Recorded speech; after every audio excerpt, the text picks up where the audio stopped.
A self-made couple making plans for the next stage of their lives. They were getting ready to have a quiet retirement. They were such a beautiful couple. They would give you your shirt off their back. They had a lot of friends and loved spending time with family. Gunned down, execution style, in their own home. It just seemed to make no sense. Who would do that, and what could possibly be the motive? While searching for the killer, investigators uncover a world of greed and deceit. We looked at desperation. She was desperate for money. He felt he had been treated badly, basically kicked to the curb. People were saying that he was very upset. It certainly is motive. A series of chilling discoveries. We learned that he was receiving hundreds of thousands of dollars. Everything he's told us is a lie. Points to a killer no one ever imagined. People were shocked. It shows what a messed up psyche he's got. It was unbelievable how somebody can be that cold-blooded.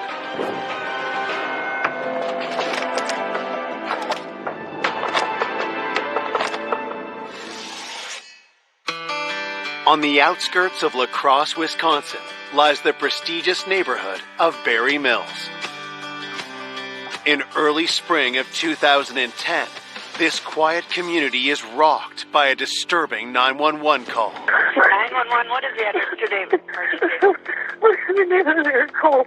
Okay, what's going on? I'm at my mom and dad's house. I came out to check on the... Your dad is what? He's on the floor. Where's your mom?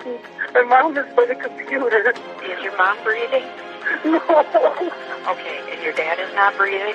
No. Okay, all right. Police race to the scene.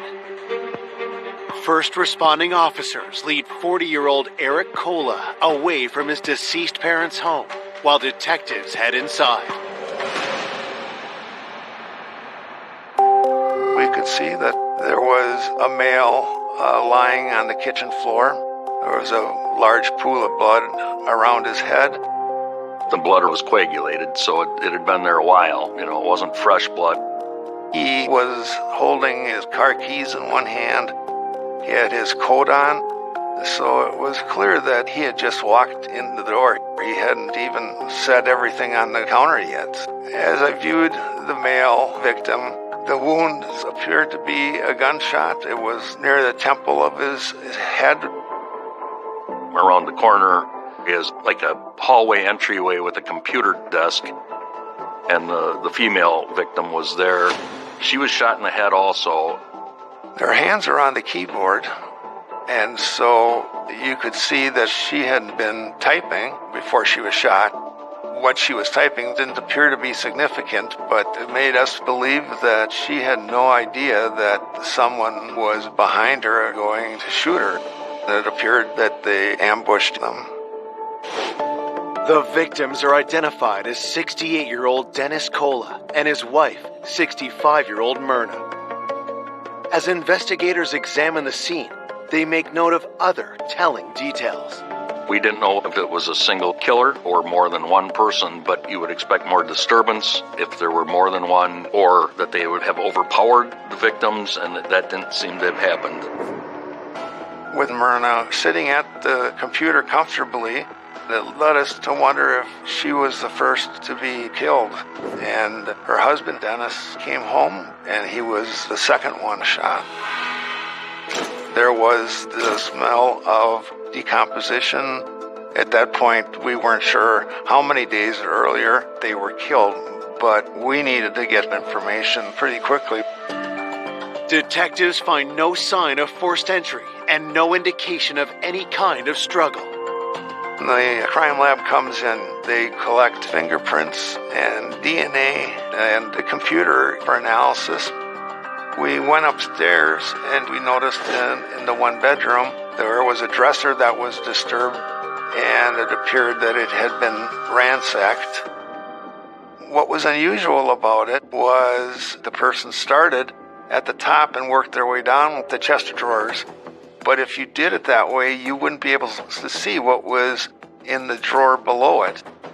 This looked like someone was trying to make it look like a burglary, but nothing seemed to be missing. And there were many other valuables in the house, including Myrna's purse, and Dennis' wallet was still in his back pocket. It looked like this was staged, quite frankly. While investigators continue searching for clues, they find what could be a key piece of evidence. The bedroom had a .22 rifle in the closet. There's also a box of .22 shells on a shelf that had been moved and partially opened. That was very possibly the gun that was used in the homicides. So the gun is sent to the crime lab for an analysis. As the crime scene investigation continues, news of the murders spreads quickly through the close-knit community. When I heard about it, I thought, I can't believe this is happening. I was devastated. It hit me real hard. It was like, why would somebody kill them? And everybody loved them. Born and raised in Wisconsin, Dennis and Myrna Cola had been happily married for 42 years. Dennis and Myrna had a lot of friends. They had deep roots here. They had children and grandchildren, and they were very popular. I didn't hear of anyone that had anything bad to say about either one of them. From humble beginnings, Dennis rose to become a successful businessman. Dennis had graduated as a pharmacist, and he had owned a number of pharmacies and businesses throughout the years in different locations. I worked with him for 2 years. As a boss, he was down to earth, fantastic guy. If you needed something, he was there. He treated me like a daughter. Dennis was successful in life and in love. Him and his wife, they were always happy, having a good time. Myrna had a lot of energy. She was very sociable. Myrna was very well educated, and she was presently teaching part-time on a substitute basis. They had a good marriage. They enjoyed life. The couple had 2 children, their son Eric and 37-year-old daughter Cindy. Both were married with families of their own. Their family seemed pretty tight. Dennis and Myrna, they were involved with their kids and involved with their grandkids. These were parents who were very dedicated. They really wanted the best for their kids and loved spending time with family. Dennis and Myrna were getting ready to have a quiet retirement and relaxing and enjoying life. Now, those dreams have been brutally snatched away. Both shot. I would have never in my life expected something like this to happen. It just seemed to make no sense. We're trying to understand who would do that and what would be the motive. While police bring the Cola's son Eric into the station to get more information, investigators go door to door looking for witnesses. We start canvassing to see if anyone saw anything, heard anything. Nobody in the neighborhood had seen anything suspicious. For them, it was just mostly shock. They couldn't believe that these 2 people had been killed. As detectives continue to search for a lead, they get their first break. One of the neighbors mentioned that he thought he knew the motive and why it happened, and also the murder. He was very concerned. He believed that his life was in danger. He felt that he may be next. This neighbor, Steve Burgess, was a banker, and he thought that he may have been the intended target of the homicide. His reasoning was he had got a threatening call multiple times from a person that threatened to kill him. Coming up, new evidence emerges. The day after the homicides, he cashed his $50,000 check and never told us. And family secrets come to light. There was some jealousy, maybe bad blood between the 2. Dennis always complained that he was worthless and that he didn't want to work. She had apparently lit into Dennis in a rage. Until a disturbing clue reveals a twisted plan. Someone had put this threatening note in his mailbox. Now he believes that someone was out to get him. And exposes a cold-blooded betrayal nobody saw coming. I never thought they were the kind of person that would do something like that. It was extremely unexpected. It's just chilling.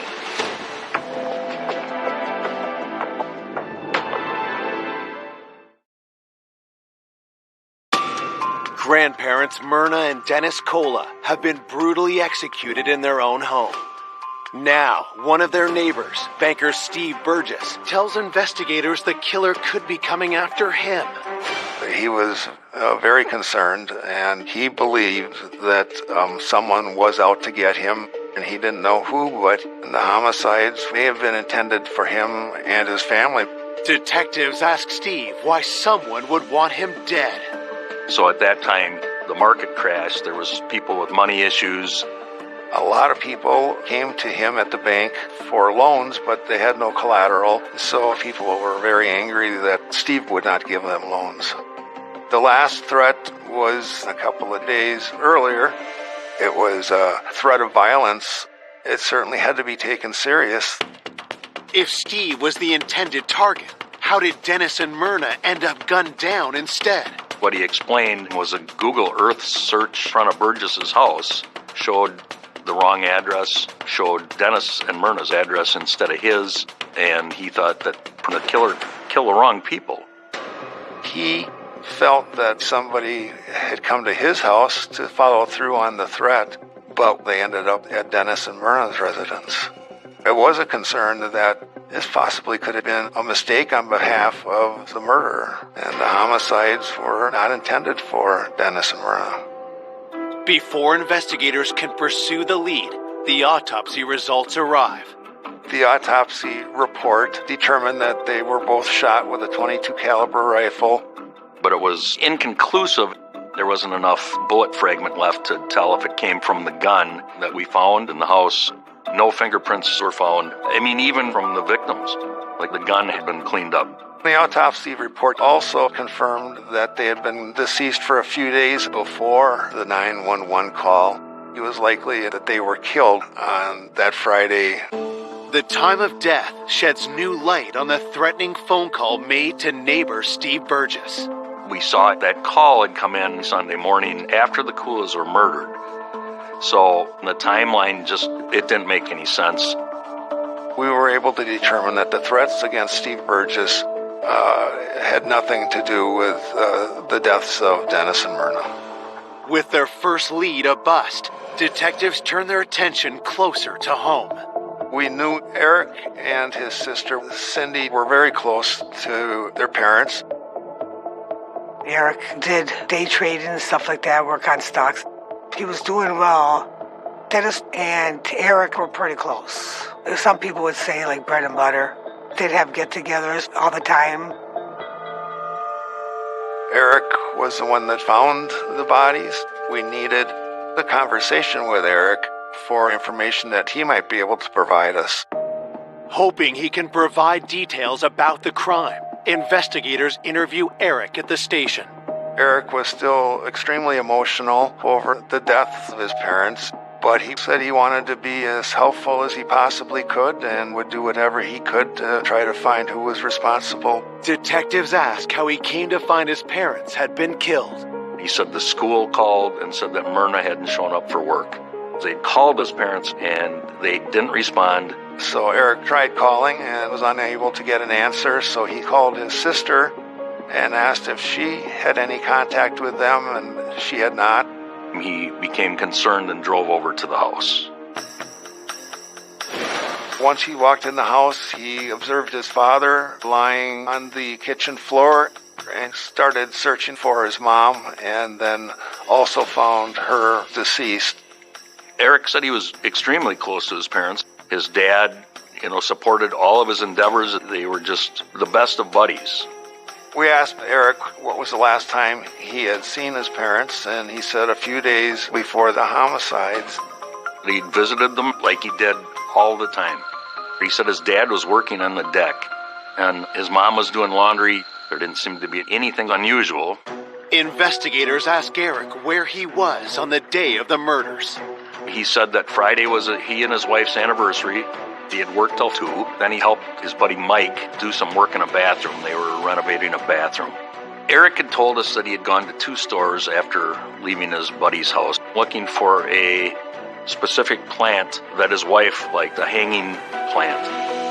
Eric presents a receipt stamped at 6:15 p.m. After he bought the plant, he went directly home, and they got ready to go out for the evening with friends to celebrate the anniversary. Eric said that he had tried over the weekend to contact his parents and wasn't able to do so. He was becoming concerned, but just thought that they were busy. When asked who might have wanted to harm his parents, Eric says they were well-liked and had no enemies. It seemed really strange, really unusual. No reason for the victims to be killed. Both victims killed. Before concluding Eric's interview, detectives get results back from the crime lab. The report came back indicating that the time of death, based on the computer analysis, was 5:41 on that Friday. Myrna was using the computer, and the last keystroke was 5:41 p.m. So that gave us a timestamp. That's huge. With the keystroke data, detectives verify Eric's alibi. We spoke to his friend Mike, and Mike said yes, Eric was here until about 5:30 when he left, and he was going to go to the store. So he basically confirmed what Eric was telling us was correct. The receipt, combined with what his friend Mike said, it appeared that there wasn't enough time for Eric to commit the crime. Also, it just seemed very unlikely that someone who loved his mother and father very much could be involved in something like this. Before Eric leaves the police station, he remembers crucial information that takes detectives by surprise. Eric had told us that his sister Cindy and her husband Pat were being financially supported by Dennis and Myrna, and that their dad, Dennis, told Cindy they were getting cut off financially. The Friday morning of the homicides, Cindy had called Dennis. Dennis let her know that there was not going to be any more money. She became very upset. Had there been an argument over money leading Cindy to kill? That's extremely unexpected, but she did have motive, so you start looking at Cindy as a suspect.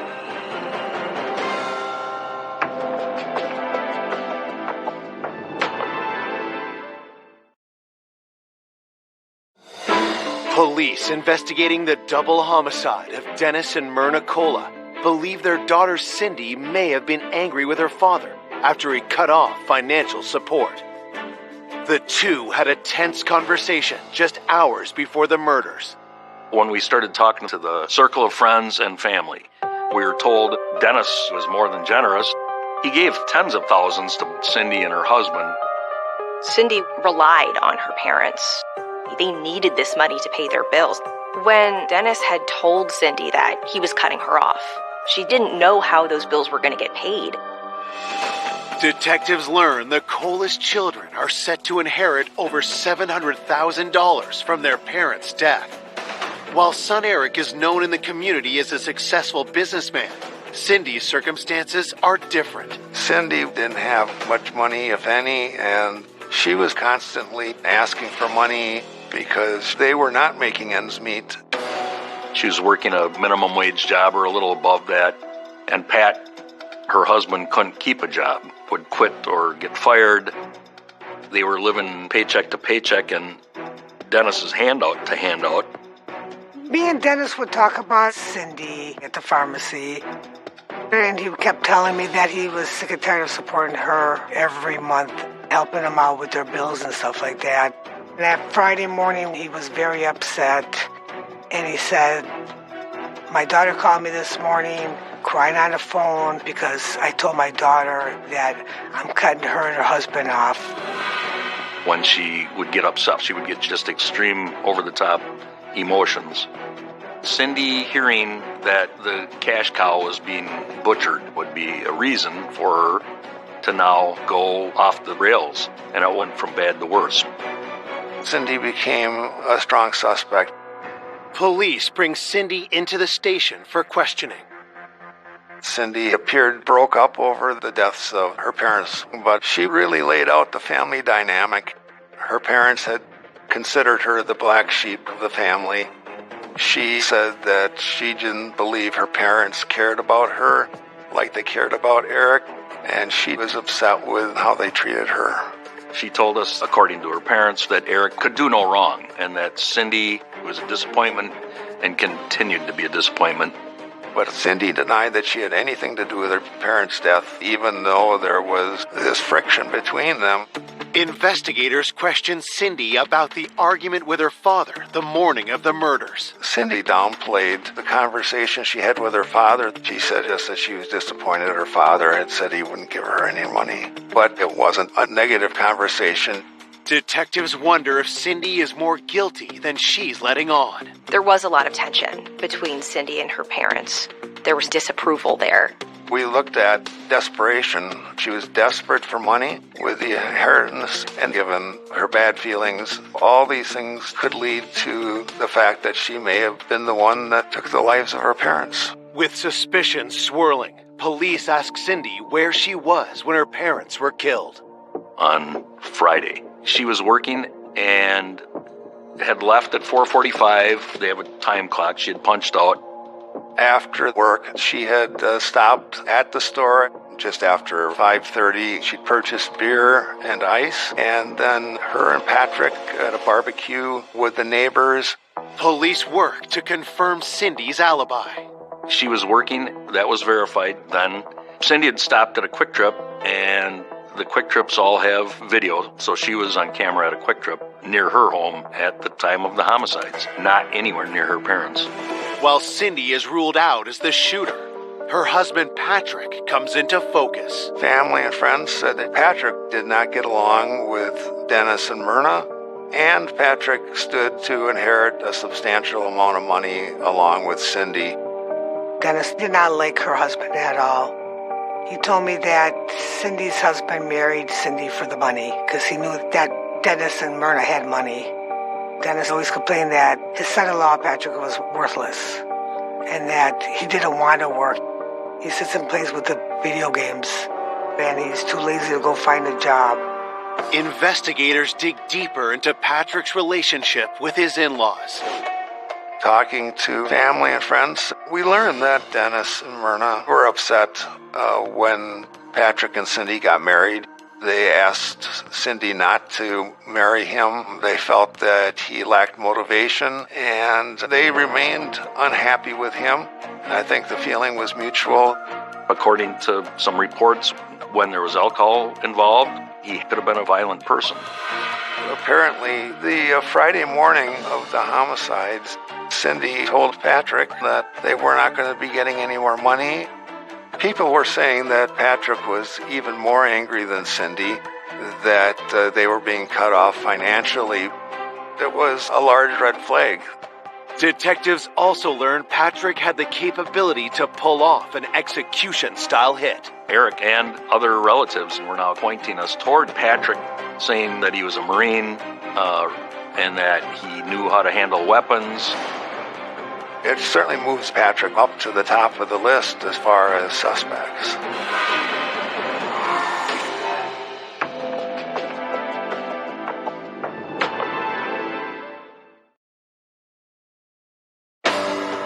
Police hunting the killer of Dennis and Myrna Cola believe their son-in-law, Patrick Cowell, has motive for murder.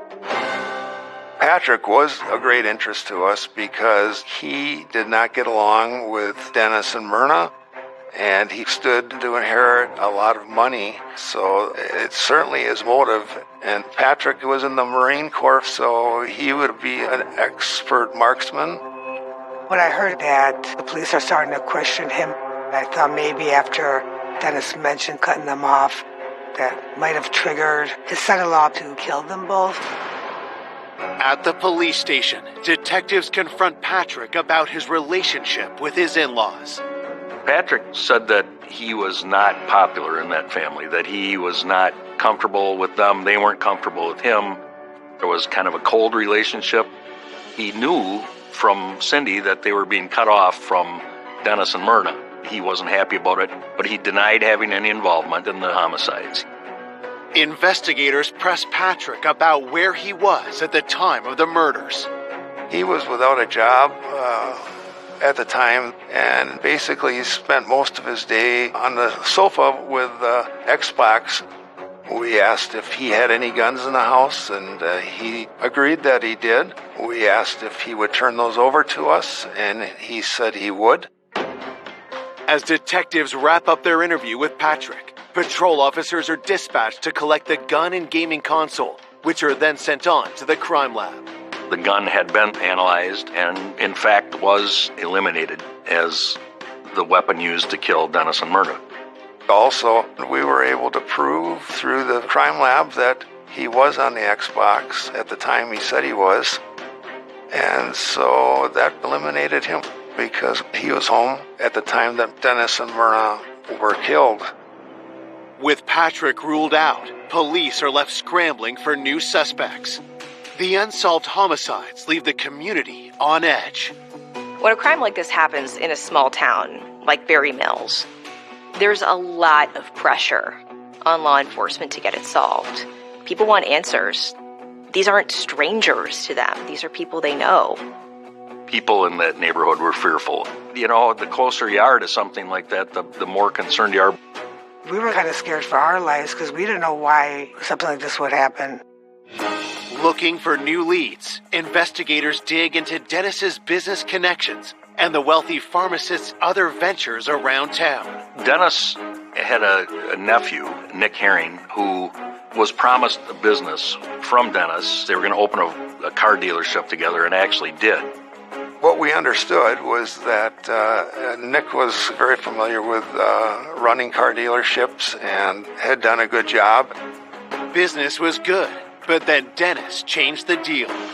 As the dealership was up and running, Dennis brought Eric, his son, in to start running it with Nick, and there was some jealousy, maybe bad blood between the two.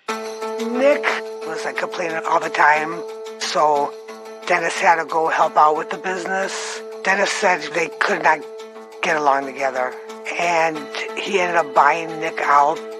At that point, Nick was quite unhappy, and there was some falling out. Tension mounted until Dennis sold the business, leaving Nick resentful. Nick lost a pretty substantial amount of money, so he would certainly have reason to be upset. Could Nick have harbored a deadly desire for revenge? Police bring him into the station for questioning. We spoke to Nick Herring, and he admitted that the relationship had soured. Nick had said that Dennis had given him too low amount for the business and that he got cheated out of some profit. Nick felt that he had been treated badly, basically kicked to the curb by his uncle. Despite the bad blood, Nick insists he's not involved in the murders. Nick said that it was in the past that he had started his own car dealership. He was successful, and that although it was upsetting, he wouldn't hold a grudge, and he had no reason to kill Dennis and Myrna. Nick said that he had worked until about 5:30. Then he had picked up his girlfriend, and they'd gone out to the tavern. We were able to confirm that he was at work all day, and then the bartender where they were at could confirm that he and his girlfriend had spent the evening. And so we were able to eliminate him. Having ruled out yet another suspect, the investigation into the Cola murders hits a roadblock. It was very disturbing because it just seemed to make no sense. Here's a couple that are a retirement age, had long, successful careers. For someone to come in and just murder them, it's senseless. We were still trying to understand who would do that and what would be the motive. 1 week after the murders, police receive news that jolts the investigation back to life. We get a call that a patrol car is being sent out to Eric Kula's residence for a suspicious item in the mailbox. Eric said that he had got a threatening letter. He was now extremely concerned that he was going to get killed.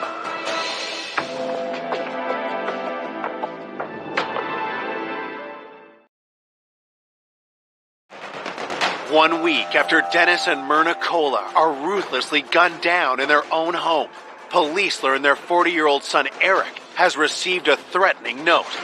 Could he be the next target? Someone had put this note in his mailbox. He was really, really concerned. This note said, "Fixed you." The message is kind of unusual, but Eric thought they'd killed his parents and were now going to come after him. He had no idea who would have left it or where it came from. There was an envelope, but it wasn't mailed. The handwriting looked like it was done by someone very young. It was so strange. It was probably written that way so a handwriting analysis couldn't be done. When it comes to Eric's safety, detectives don't take any chances. We have to try to figure out what was going on.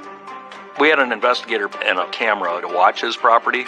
We start canvassing Eric's neighborhood to see if anyone saw anything. But with no witnesses, police are still left with no idea who placed the note. This is perplexing.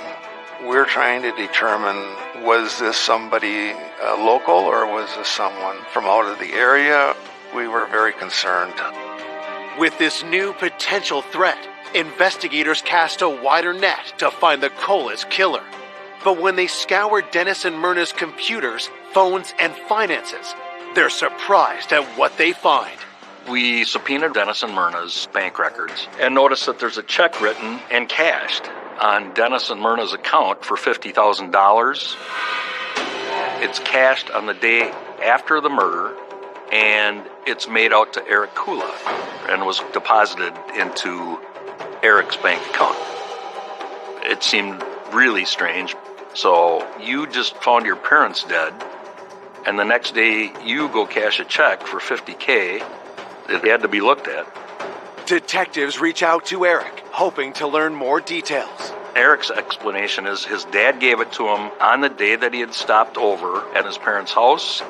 That's very interesting because of all the conversations we had with Eric, he never mentioned this, and suddenly we have a check for $50,000, and if everything was okay, why wouldn't he tell us about it? To have a check that was deposited the day after the murders by a family member, that set off alarms for investigators. After we find that check, we look for other checks. We used a forensic accountant to review Eric's finances because it was quite complicated with the day trading that he was involved in. When the accountant went through it with us and explained what we were looking at, I think we almost fell off our chairs because we had no idea that this was what was going on. He told everybody that he was extremely successful with his day trading, but Eric was broke. He was day trading, but it was a myth as far as making profit. The person looking at his financials basically called BS. She told us this guy's worth nothing. He's worth about $2,000 total. He was blowing smoke.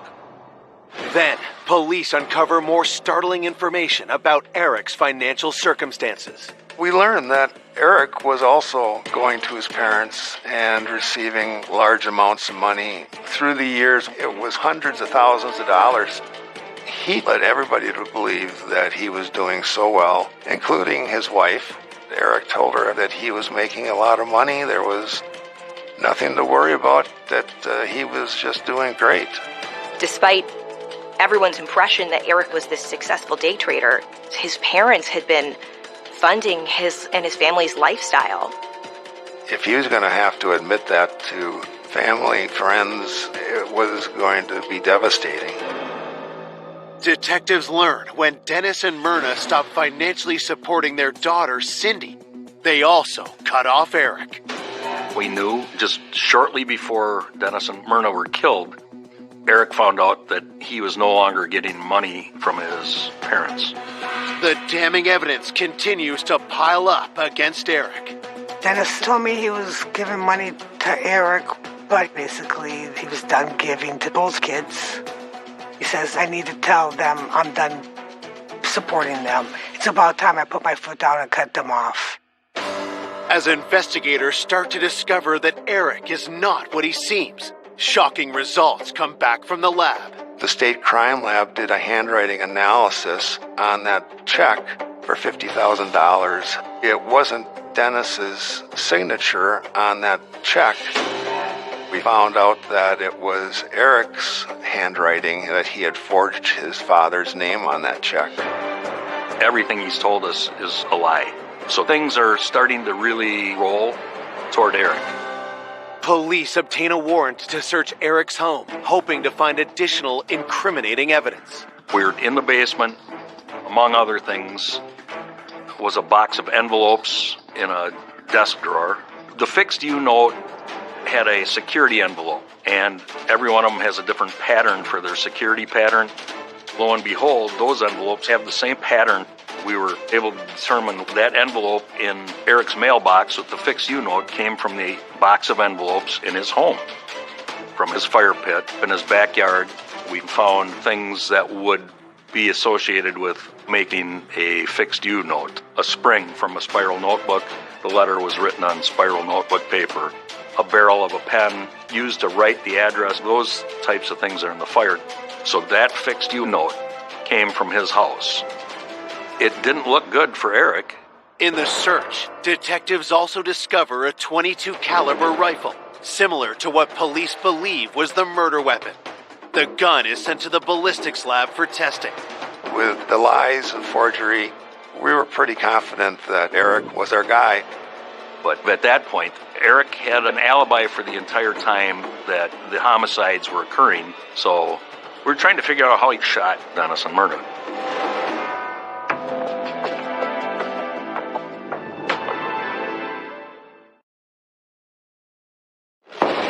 Detectives investigating the double homicide of Dennis and Myrna Cola suspect the couple's own son, 40-year-old Eric, is the killer.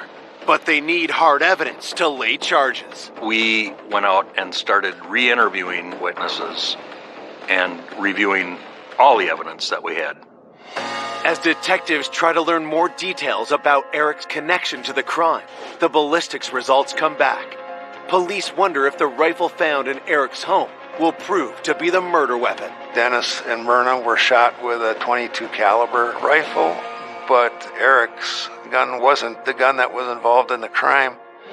Undeterred, detectives recheck Eric's alibi for when his parents were being murdered.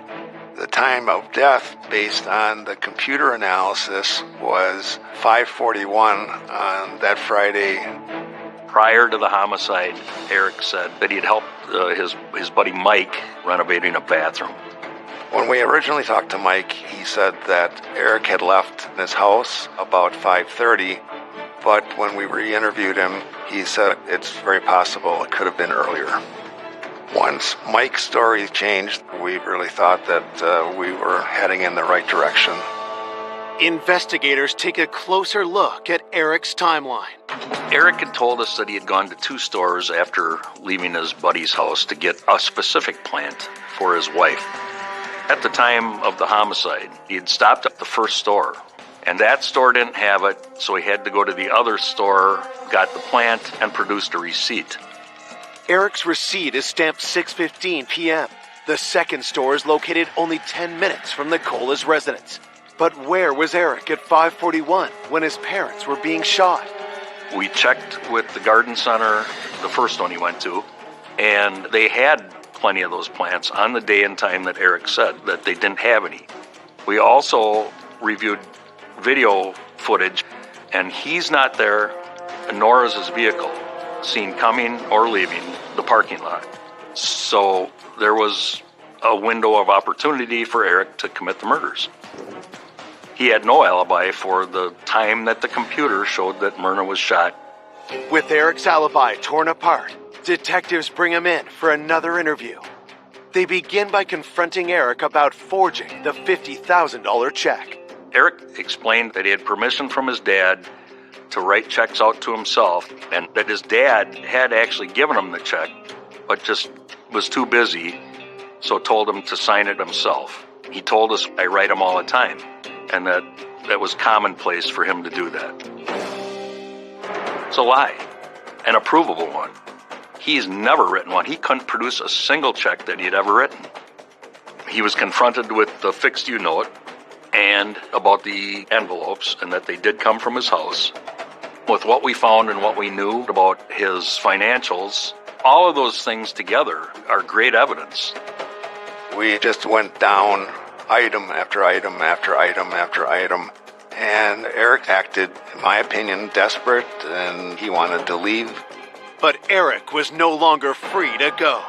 On July 29th, 2010, police charge Eric with the murder of his parents, Dennis and Myrna Cola. What we believe started this whole crime in motion was the fact that Eric was being cut off financially.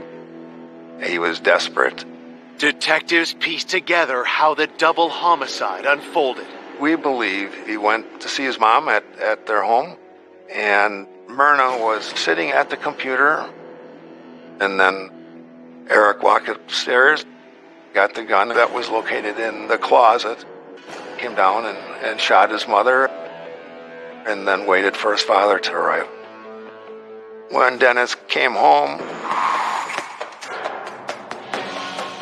he was shot almost immediately, within seconds after he walked through that door. After the murders, Eric wipes the gun clean and returns it to the closet. Eric then took a check and said to himself, $50,000 will get me through until the will is settled. After he shot his parents, he went to a garden center, bought the plant for his alibi, and went home to celebrate their anniversary dinner that night. He's as cold-blooded as a murder-for-hire man. His parents did nothing but love him and take care of him his whole life. He's a narcissistic little son of a bitch and thought that his dad owed him a living. Eric Cola's arrest stuns the community. Everyone thought that he was this golden child, that he had a great relationship with his parents, that he was this successful day trader. That he could have done this, people were shocked. I would have never expected Eric to do this. The way Dennis talked about him, always bragged about his son, and I never thought he was the kind of person that would do something like that. In June 2012, 2 years after Dennis and Myrna Cola were killed, a jury finds their son Eric guilty of intentional murder. His sister, Cindy, during the sentencing hearing, was sobbing, and she begged the judge in that courtroom to make sure justice was done that day. Eric Cola is sentenced to 2 consecutive life terms, plus 6 years for forgery. Many times I've thought about how somebody could do that, and I just simply can't fathom it. I guess we all lose a bit of our innocence when this kind of thing happens. Myrna and Dennis are still dearly missed by their family and friends. They were such a beautiful couple. They would give you your shirt off their back. I think of them very, very often. And my memory of Dennis is always a smiley face. I do miss him a lot. Sometimes I still think, boy, why did it have to be you?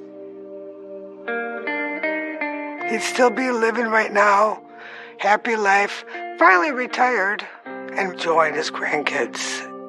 And Myrna would probably still be dragging him on vacation.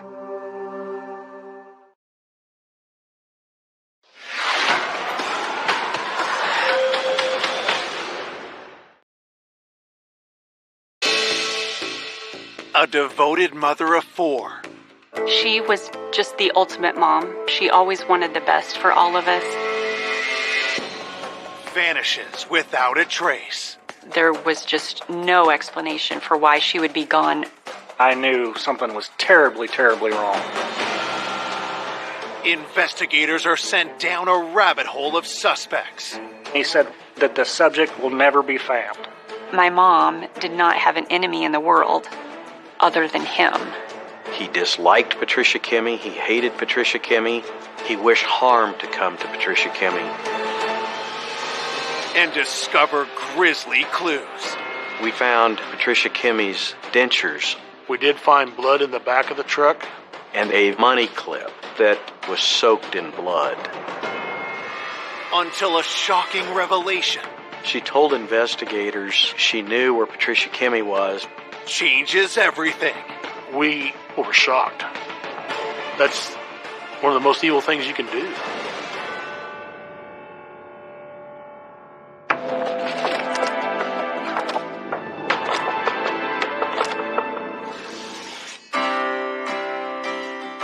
Horton, Kansas, a tiny farm town deep in America's heartland. Horton's a town of several hundred people. It's kind of a quiet town. Overall, there's not a lot of crime. Horton is a rural area surrounded by cornfields. Everybody knows everybody. It's just a typical Midwest small town.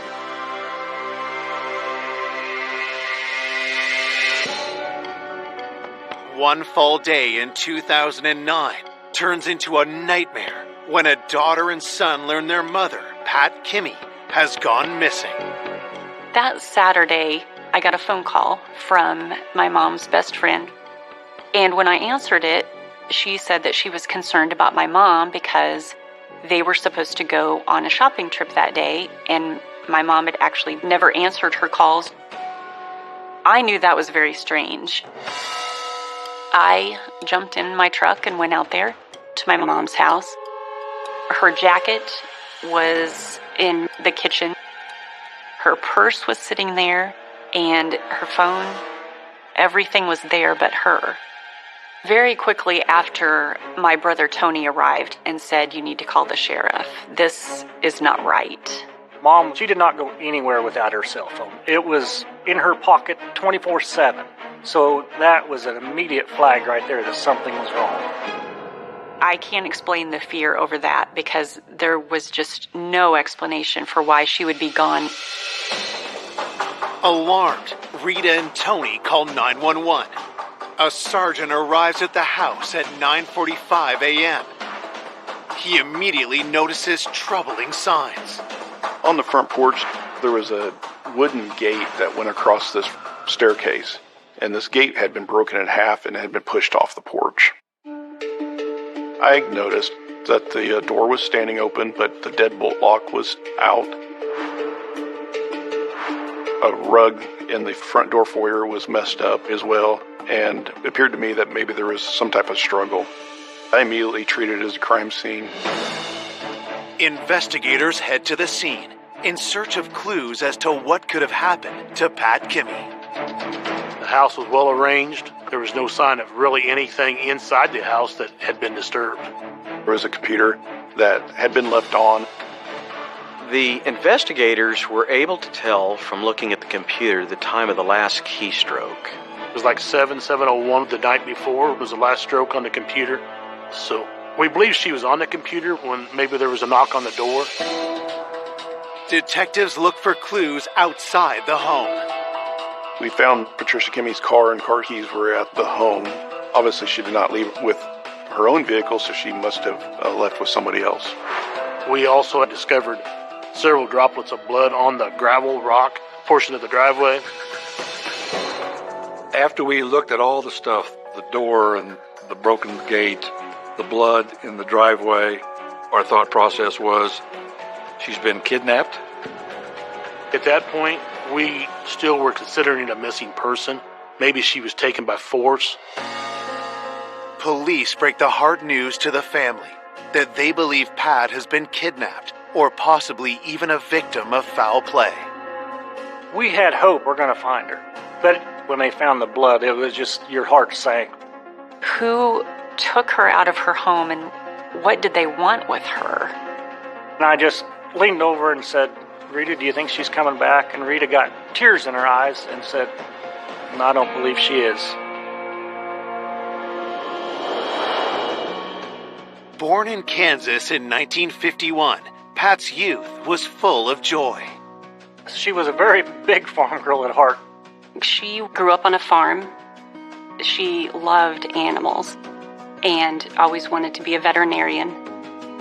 In her late teens, Pat fell in love. My mom met my father, Eugene Kimmey, in high school, so they started dating. Nobody loved him like she did.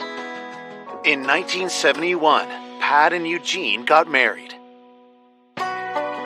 Eugene ran the Kimmy sawmill he had inherited, while Pat was a devoted stay-at-home mom to their 4 kids. There wasn't anything that meant more to her than her family. She was just the ultimate mom. She always wanted the best for all of us. As the years passed, cracks started to appear in Pat and Eugene's marriage, and the relationship crumbled. Eugene was very controlling. To him, she couldn't do anything right. He didn't want her going anywhere. He wanted her to stay at home. In 2008, the couple called it quits.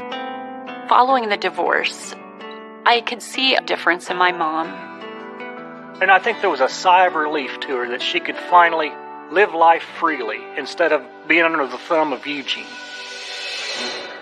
Now, all that is left is a trail of blood and a list of unanswered questions. As news of her disappearance spreads, the community unites in their search for Pat. We got as many people together as possible. We lined up and we started walking, looking for any signs of Pat. Pat was very well loved in the community. It was obvious from the support that the community gave us.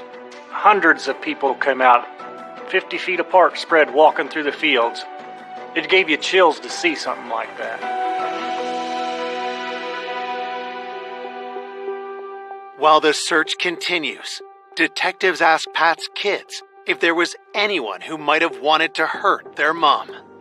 Rita and I both looked at each other and then looked back at him, and I said, Eugene Kimmy is the only one we know of. My mom did not have an enemy in the world other than him.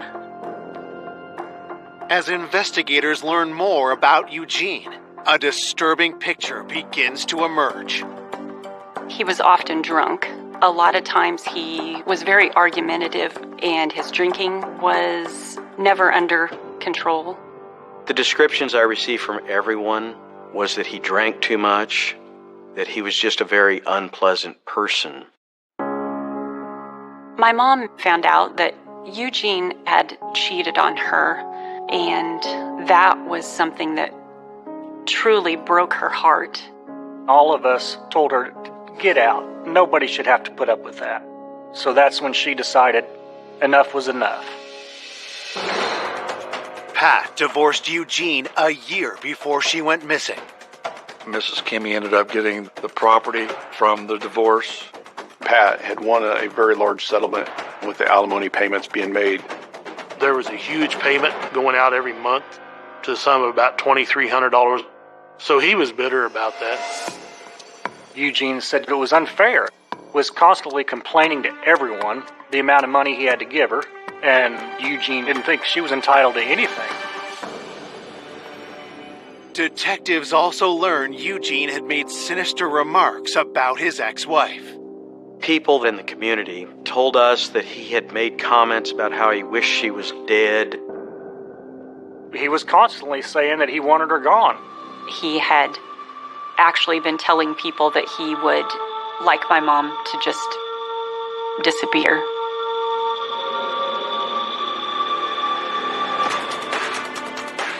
Was Eugene so enraged at the divorce that he followed through on his threats? I don't think there was much question in anybody's mind of who had a motive to harm Patricia Kimmy.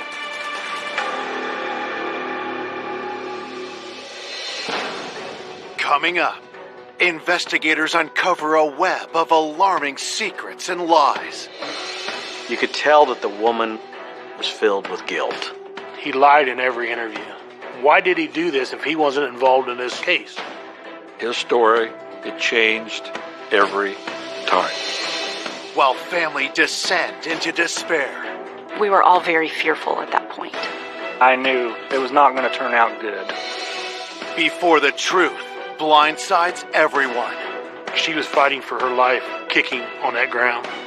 You really couldn't make up a case like this.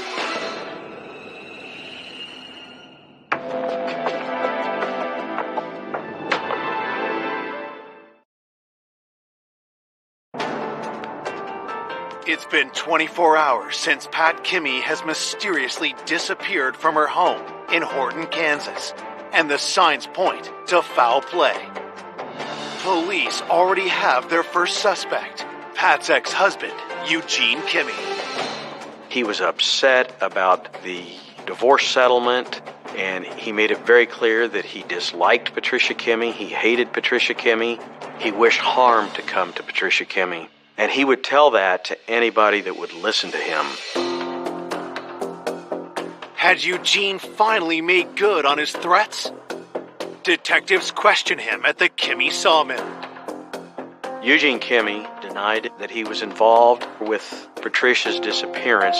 He said, yes, I'm upset after the divorce, but he says, I would never harm her.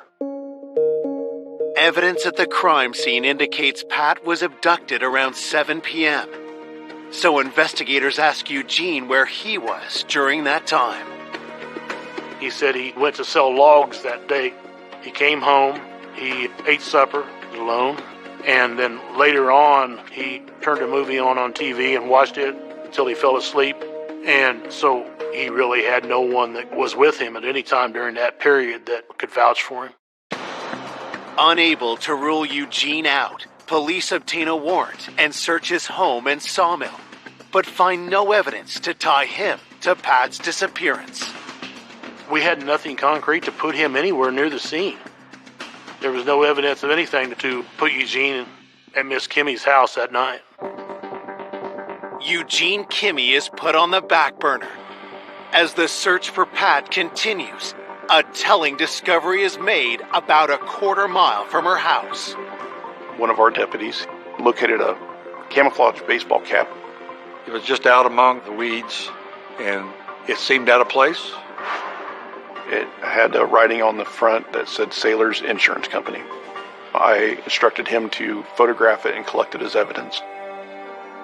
Knowing there had been heavy winds in the area overnight, investigators expand their search and find more evidence just a half-mile west.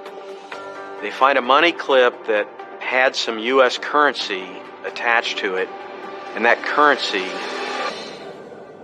was soaked in blood.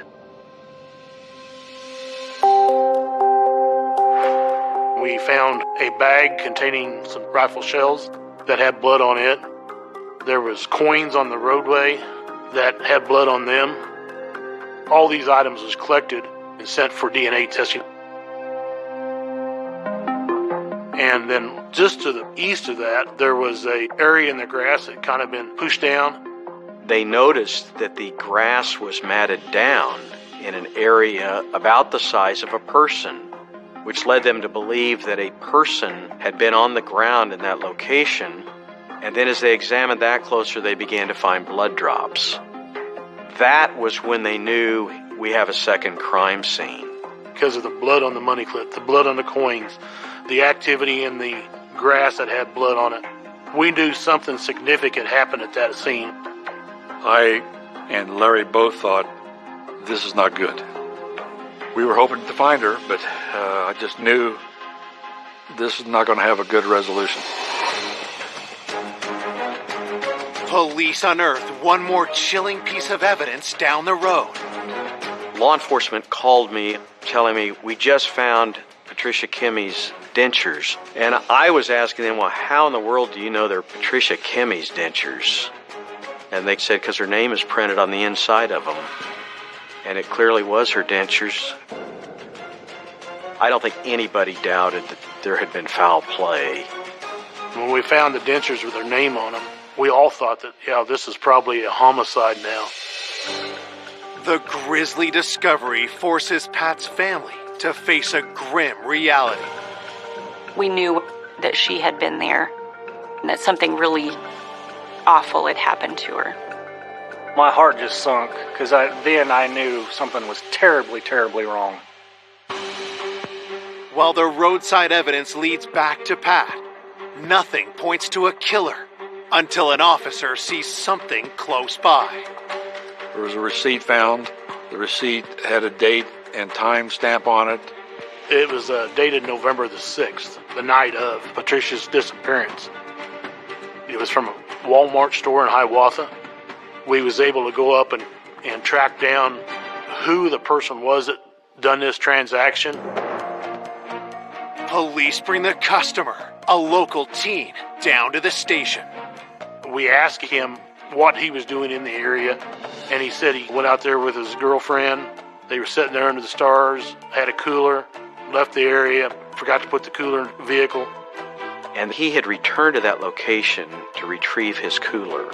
He was able to then describe seeing a very unique vehicle in the area that was stopped along the side of the road in the vicinity of Mrs. Kimmy's home. And that vehicle was unique because it was a red pickup truck that had dual wheels on the back. What the teen tells police next leaves them stunned. He also described that as he drove past that truck on the side of the road, he could see what he believed was a pair of legs in the deep grass, and that those legs were possibly kicking, as if someone was laying on their back in the grass and kicking their legs. We all thought that, someone was fighting for their life, and as close as it was to Mrs. Kimmy's house, we immediately thought, well, that was probably Pat on the ground. It was a good break, and it was something that we knew we were going to have to start focusing on and find out who was capable of kidnapping and murdering Patricia Kimmy.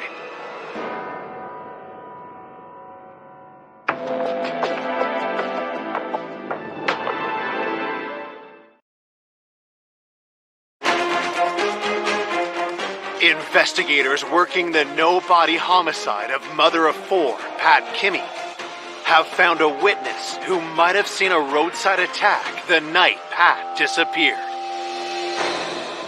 He was out with a girlfriend, and on the north side of the roadway, about where the items were found that had the blood on them, he saw a red dually pickup. He said that there was someone on the ground kicking. He didn't really see anything other than that, and he left the area. I think at that point he was young. He was scared of what was going on, and really, I don't think he knew exactly what to do at the time. There was no reason for him to be making that story up and put himself at that location when he didn't need to. So his story was pretty believable.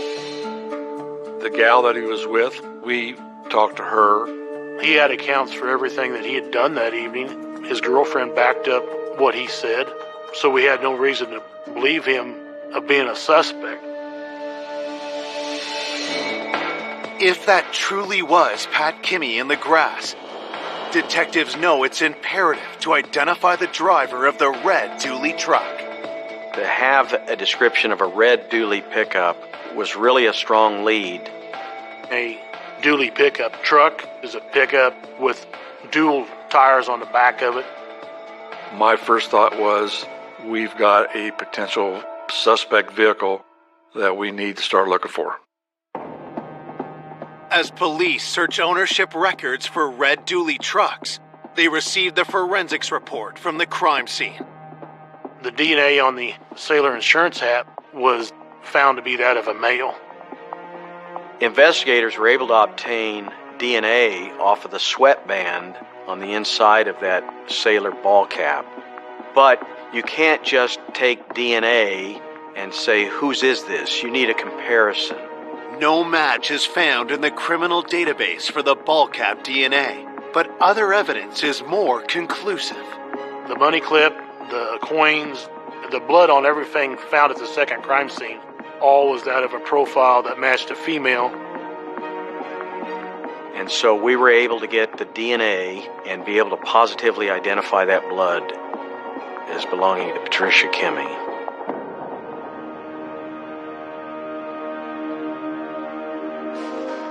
While the results are encouraging, detectives still don't have a body or a primary suspect. Then, a week after Pat vanished, her daughter Rita remembers something. I was just thinking about my mom and pulled up her picture to look at on the computer. And there was a memory I had of her talking about a man who had worked on her house. His name was Dane. Mom had a contractor at her house, Dane DeWeese, and She had some work, and she had to call him back a couple times because she wasn't satisfied with it. Pat had a contractor from Abilene, Kansas come up and do some work on her fireplace. And she had some disagreements with the contractor that something wasn't correct. So I got to thinking about that and pulled him up on the computer, and he had a police record. So that was very concerning.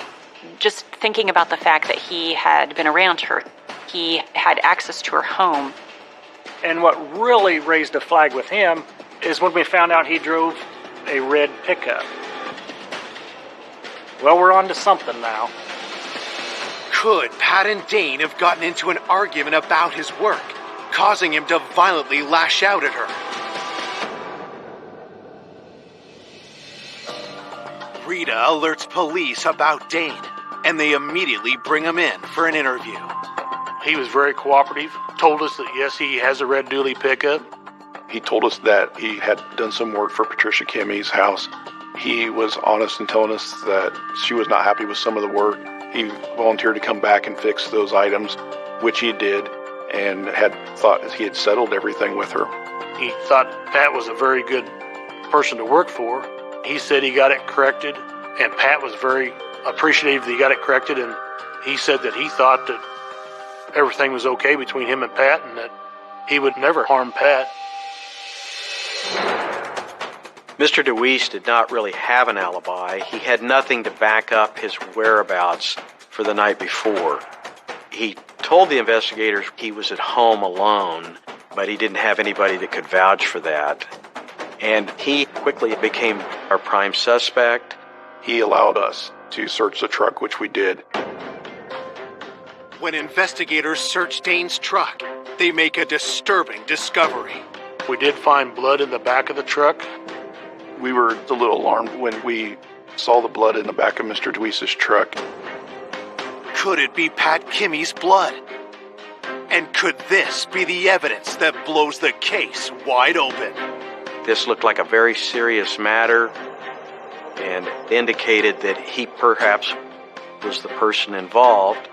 And the blood in the back of the truck really made it suspicious.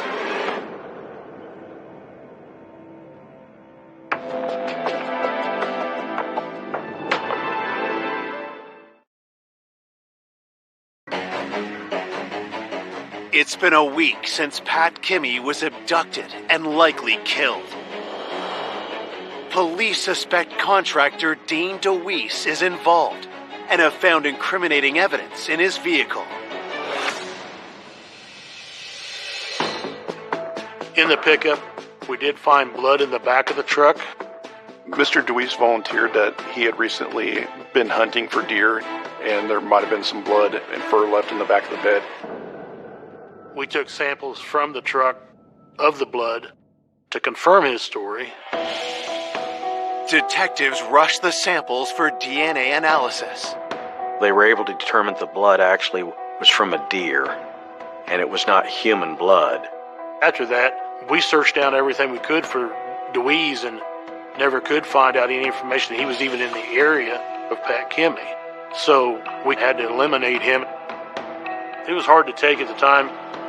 We really thought we were onto something with the dually pickup, but there wasn't enough to go forward with. It was very disappointing. Right back to square one we go. With no new suspects, investigators focus on finding the owner of the red truck and the Sailor insurance hat found on the side of the road. We talked to the Sailor Insurance Company to get a list of people that would potentially have access to a Sailor hat. Investigators were able to get a customer list and find a list of possibilities of a red dually pickup insured by Sailor Insurance. Detectives asked Pat's family if they recognize anyone on the list. They had us go down through the list, and Roger Hollister's name stuck out. He's bought lumber at the sawmill before. They said Roger Hollister had done business with Eugene Kimmy and that Roger Hollister drove a red dually pickup.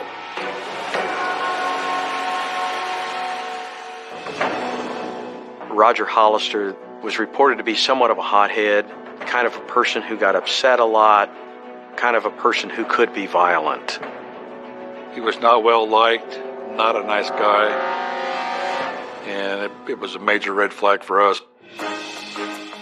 Believing Roger could be a major suspect, detectives rushed to the Hollister farm to interview him. We were able to contact Mr. Hollister at his house. He was wearing a neck brace. He was walking with a cane. We thought, he's a frail old man. There's no way he could be involved in this. Roger Hollister told investigators that he knew Eugene Kimmy. He'd taken logs over to be processed at the sawmill. But he had never been to Pat's house. He didn't know Pat. He denied any knowledge at all of the disappearance of Patricia Kimmy. Detectives asked Roger about the ball cap and the dually truck. Roger was very cooperative. He said that he did have a sailor insurance kit, but it got tore up by his dog. And he said, yes, I had a red dually pickup, but he told us he sold that truck to a guy by the name of Rick for $2,000 before Pat disappeared. Investigators asked Roger to account for his movements the night Pat was abducted. He said that he'd been at his home the whole night. His wife left late evening hours and drove to Kansas City to be with her daughter. And he was home alone the whole time. Even though Roger had owned both a sailor insurance hat and a dually truck, detectives don't believe he's their guy. We did have some doubt that Mr. Hollister could have been the person that done this because he had a neck brace on. He could barely walk. And they said he appears to be so physically challenged, we don't think that he would really even be capable of dragging someone out of their home and hurting them. At that point, we didn't think that Mr. Hollister could have been involved in this case. Detectives dismiss Roger Hollister as a suspect. A month has passed since anyone last saw Pat alive, and investigators are no closer to locating her killer or her body. There was a lot of pressure to find Patricia Kimmy. The investigative team wanted to find her. The family wanted to find her. The whole community wanted to find her and get justice for Patricia Kimmy. It was getting frustrating, thinking that we might never find her, never get this case solved. 2 months into the case, police catch a break when Pat's son Tony and nephew DJ show up to the police station with shocking new information. They told us that Roger Hollister went over to the Kimmy sawmill and he wants to talk to Eugene, but Eugene wasn't there. The employee at the sawmill, DJ Kimmy, told the investigators that Roger said to him, "Tell Eugene I'm here to collect. I want my money." And DJ says, "I don't have your money. I don't know what you're talking about." And Roger then said he had taken care of it in reference to my mom. And he said, well, I'm just here to recoup my money, that I took care of the subject. And he also stated that the subject will never be found. It was a major break in the case. We were on to something now.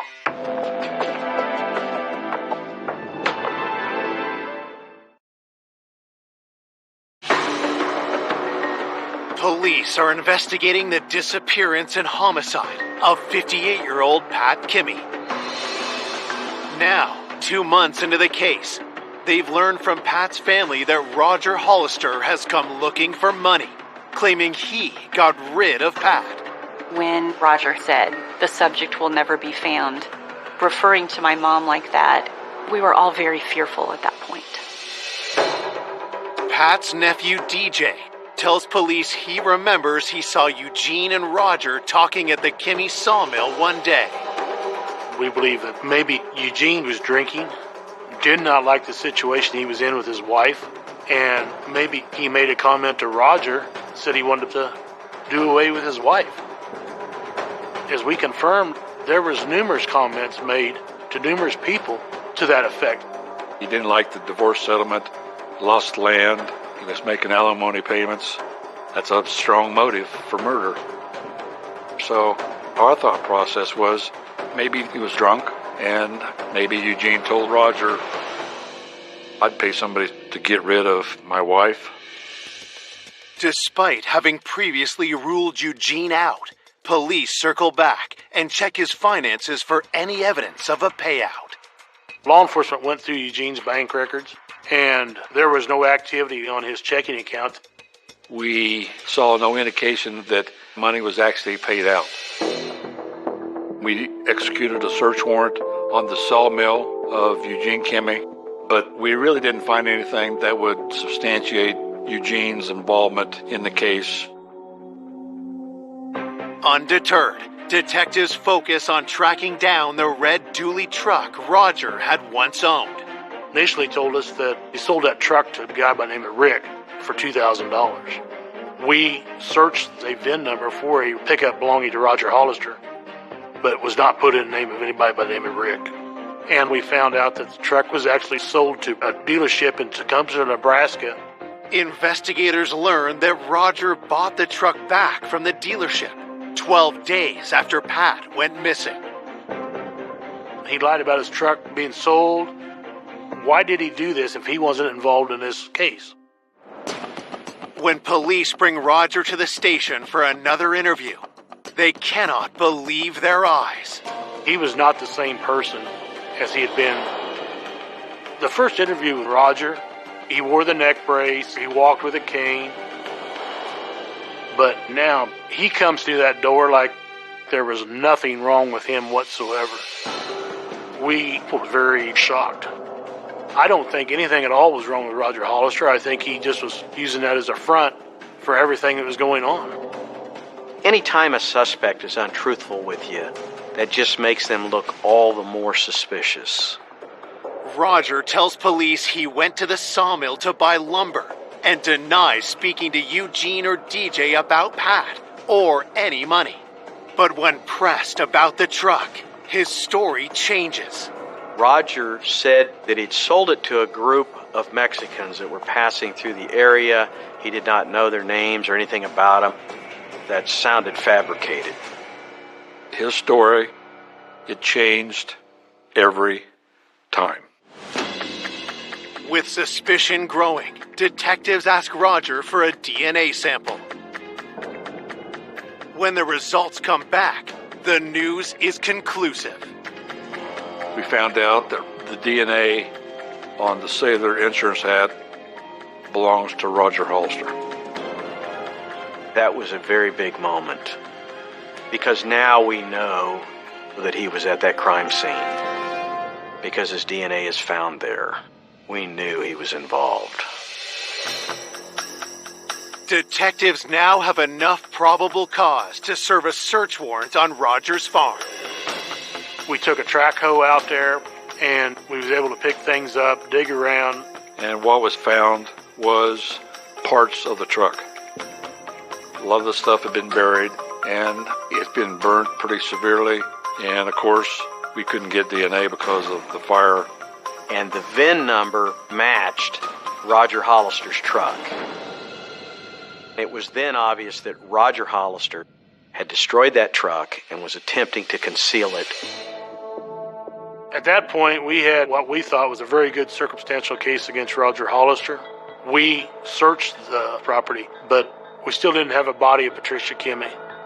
Our prosecutor kept saying, we need a body. Then, a few weeks after finding the truck, investigators get some alarming news. I received a phone call from investigators who said, "You're never going to believe this. Roger Hollister and Rebecca Hollister were just involved in a vehicle accident." The investigators said that the vehicle had turned in front of a semi-tanker and hit head-on. Rebecca was seriously injured to the point that she had to have surgery. Roger, who was the driver of the vehicle, didn't sustain any real serious injuries. And if the truck driver hadn't paid attention, there's probably a good chance they would have both been killed. Detectives rush to the hospital to speak with the Hollisters. And Roger's wife, Rebecca, tells them she believes her husband was trying to kill them both. Why is he trying to commit suicide? Why is he trying to kill Rebecca in the car? I think that the walls were closing in, and Roger knew it. Roger knew we were closing in on him. There was an arrest warrant issued for Roger Hollister for attempted murder on Rebecca, and he was charged for that.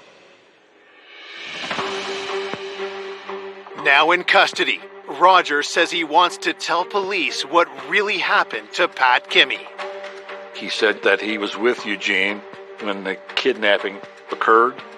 He said, yes, his truck was used in the crime, but Eugene forced him to go. He said that he just drove Eugene Kimmy and that Eugene Kimmy killed Patricia. And so is Eugene still involved somehow? We don't know for sure. Detectives bring Eugene in for another interview. He admitted that he did not like the situation he was in with his wife, but he says, I would never harm her or kill her. Eugene says, oh yeah, I may have mentioned that I would like to see her dead, but I didn't offer money to Roger to kill her. Eugene Kimmy did not deny that he'd made those remarks, but that he had said it more in anger, just a person running their mouth that's upset with their ex-spouse. Detectives have no solid proof Eugene was with Roger that night, or that any money ever changed hands. As a result, we were never able to tie Eugene Kimmy into the murder, never had sufficient evidence to charge Eugene Kimmy. Police release Eugene. Then, 6 months after Pat's disappearance, Rebecca Hollister asked to meet investigators. She was very upset. You could tell that the woman was filled with guilt. She told investigators that she knew where Patricia Kimmy was, and she wanted to take them to the body.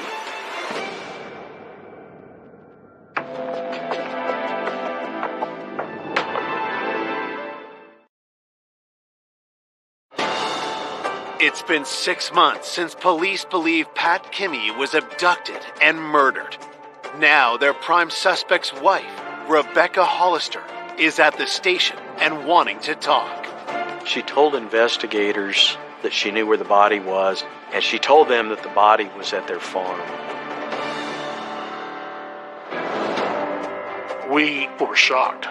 I think she was realizing that she better come clean, and I think she decided to do the right thing by giving us the body. Rebecca Hollister was offered immunity if she would cooperate with us and be truthful. We would grant her immunity from prosecution. Rebecca claims her husband, Roger, told her where he buried Pat Kimmy on their 40-acre farm. She took us to the property, and she says, I think she's down there, and points towards a ditch. And sure enough, exposed to everybody was about a 6 to 7 inch section of spine. We found a piece of the vertebrae with some ribs attached, and we found another short piece of the ribs. The body was burnt, the body was cut up, the body was crushed. I mean, he destroyed her body. And lucky enough, we found enough of the remains to identify her that we knew we had Patricia Kimmy. One of the officers told me that her body had been dismembered and burned. And that was very hard. One of the hardest days. When we recovered the body, I felt we had a very strong case. I felt we had the right man. I felt we had the evidence to convict him. On June 4th, 2010, Roger Hollister is charged with first-degree murder. At the trial, prosecutors present a picture of what they believe happened to Pat the night she was murdered. Roger went to her house, got her to open that door, and when she did, Roger pushed through, was able to grab Patricia, subdue her, and take her out to that truck. He got her into that truck and took off down her driveway. As he turned the corner onto the gravel road, she somehow got away from him. She jumped out of that truck and he pursued her into that ditch. There was a confrontation. I think she put up one heck of a fight, and she was fighting for her life when she was killed, kicking on that ground. We believe that Patricia Kimmey died on the side of that road where the evidence is found, and that he then got her into that truck, returned back to his farm, and tried to burn the body, and then chopped up what was left and buried it there on the side of the creek. And then he went and tried to get his money. We were never able to recover any financial records indicating any money changing hands. But yet we knew that had to be the motive because Roger Hollister had no other reason to kill Patricia Kimmey other than hoping to being paid by Eugene Kimmey. We believed that maybe Eugene was mouthing off about paying to kill Patricia and that Roger heard that. I think that Eugene made one of those drunken comments that he would like to see his wife dead, and Roger acted alone and went out and done it. That was a very big shock.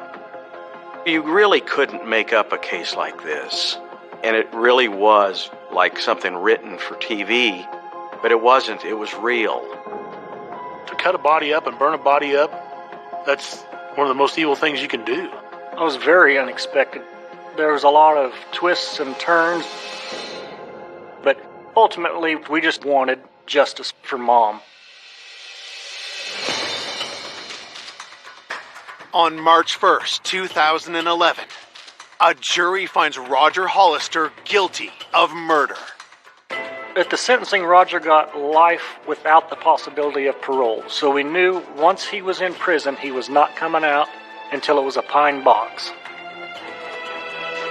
2 years after being convicted, Roger Hollister dies in jail from ill health. You know, I don't know if that will ever seem fair that he spent such a short time in prison. It wouldn't be enough if it was 1,000 years for taking our mom's life. I think we all just hope to be half of the person that she raised us to be.